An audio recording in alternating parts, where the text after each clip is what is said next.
நான் பாதி பள்ளி உங்கள் மேலே போட்டுறேன். என்ன ஏன்பா கேட்குறீங்க? ஓட்டு போட்டவங்களுக்கு கேளுங்க பண்ணுறேன். யாருக்கு ஓட்டு போட்ட? உனக்கு தானே போட்டேன். ஏய் உண்மையை சொல்றா. சத்தியமா உனக்கு தானே போட்டேன். சரிப்பா. ஓகேவா? உங்களை யாராவது கேட்டானா என்ன ஏன் பக்கத்தில் தீர்ப்பாளர்கள் கேளுங்கப்பா சொல்லிடுங்க. சத்தியமா உனக்கு தானே போட்டேன். அந்த ஆள்கிட்ட என்ன சொன்ன? அவனுக்கு போட்டேன்னு சொன்னேன். ஏன்ட்டு என்ன சொன்ன? உனக்கு போட்டேன்னு சொன்னேன். இதுல எதுல உண்மை? ரெண்டும் உண்மை தானே.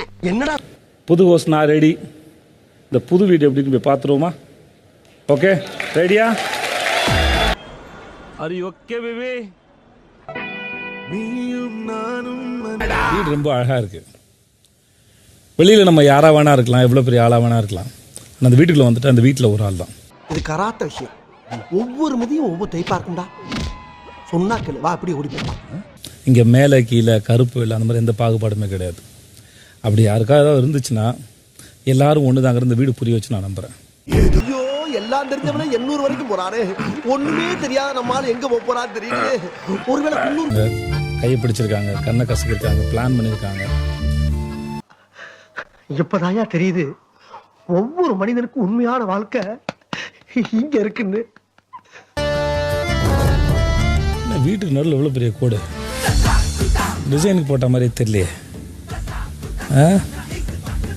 இல்லை ஏதோ சூழ்ச்சிருக்குன்னு நினைக்கிறேன். ஆக இது இப்படி வளரணும்னு நான் நினைக்கவே இல்லைமா. வளர்ந்துருச்சா? இதுக்கு முன்னாடி இந்த வீட்டுல வேலை செஞ்சுட்டு இருந்த ஆளுகளை ராமாயி குப்பாயி சின்னச்சாமி பொண்டாட்டி. நான் எந்த பக்கம் போகிறது? சாய்ஸ் கொடுத்தா சூஸ் பண்ணுறது கஷ்டம்தான். நமக்கு சோறு தானே முக்கியம். பாஸ் இது சாப்பிடுற இடம் தானே பாஸ்? கரெக்ட். சமயக்கட்டுல இருந்து 4 அடி எடுத்து வச்சா சாப்பிடுற இடம் வந்துரும்ல. எப்ப பார்த்தாலும் சாப்பாடு சாப்பாடு. இனிமேல் சாப்பாடை பத்தி பேசினா வாய் இருக்காது. இந்த வீட்டில் தாராளம் 100 நாள் வாழலாம். ஆனால் அவங்க கூட வாழ்றவங்களுக்கு உங்களோட அண்டர்ஸ்டாண்டிங் பொறுத்து இருக்குது. கிச்சன் ரூம் சமையல் வேலையெல்லாம் நடக்கும். ஏண்டா அப்புறம் என்ன இங்க சவரம் பண்ற வேலையா நடக்கும்? போடா. இதாங்க சாமி ரூம் பூஜை எல்லாம் நடக்கும். ஆனால் என்னமோ ஒன்று இருக்குது. வீட்டுக்குள்ளே வந்தால் நடுவில் கோடு இருக்குது. கிச்சனில் டிசைன்ஸ் பாதி கதவில் இருக்குது, பாதி கதவில் இல்லை. இங்கே பெட்ரூம் ஷேரிங்கில் இருக்குது. நேர்ல பேசுவாங்க. என்னவா இருக்கும்? எனக்கு என்னடா தெரியும்? கேளுடா. இத்தனை பேருக்கு 2 பாத்ரூமு என்ன கணக்குன்னு தெரியலையே. கணக்கு ஆண்டவன் போடுறது பாவ கணக்கு. இந்த அண்ணாமலை போடுறது எப்பவுமே நியாய கணக்கு. கூட்டி கழிச்சு பாரு கணக்கு சரியா இருக்கும். என்கிட்ட கணக்கு பேசுறாங்க. எது வண்டி சொல்றதுக்கு ஒன்றும் இல்லை. ஆனால் வாரம் அவங்க புதுசாக கதை சொல்லுவாங்க. நாம் உட்காந்து கேட்க வேண்டியதான்.